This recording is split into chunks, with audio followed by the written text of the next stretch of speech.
Hello, I'm Kate Stichina, you are watching InstaForex News. Over a month, the euro was traded in the narrow range after the decrease by 10% against the US dollar since the end of November.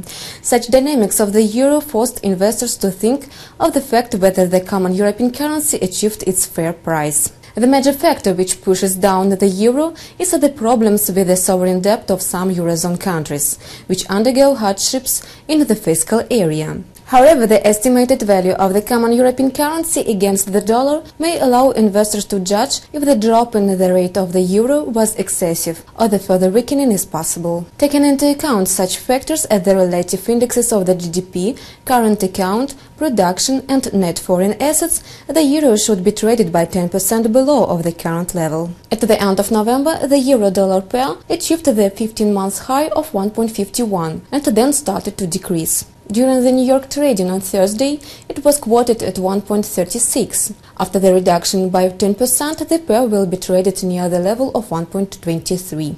This year, the euro-dollar pair fell by 5% amid the remaining fears concerning the fact that the debt problems will intervene the recovery of the European economy. The drop of the pair was also caused by the strengthening of the expectations concerning the fact that the European Central Bank will be behind the US Federal Reserve System in the process of the interest rates advance. The attitude of the market participants to the euro remains negative, because the investors are still worried by the situation in the fiscal area of the peripheral Eurozone countries, such as Greece and Portugal. Though the concern of the sovereign debt weakened a little, other factors will continue to exert downward pressure on the euro. The difference between interest rates is also a moving factor for the demand for the currencies. During the most part of 2009, the almost zero level of the interest rates was inducing investors to borrow in cheap dollars for the purpose of the high-yield currencies purchase, including the euro. Currently, when the recovery of the US economy is observed, the stiffening of the monetary policy probably will raise the attractiveness of dollar-denominated assets. Over the period from the imposition of the common European currency in January 1999, the average level of exchange rate of the euro-dollar pair stood at 1.18.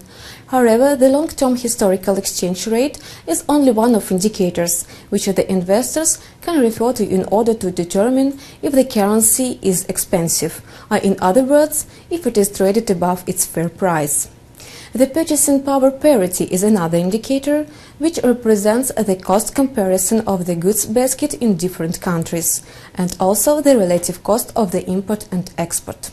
We'll be back tomorrow at the next release. Goodbye.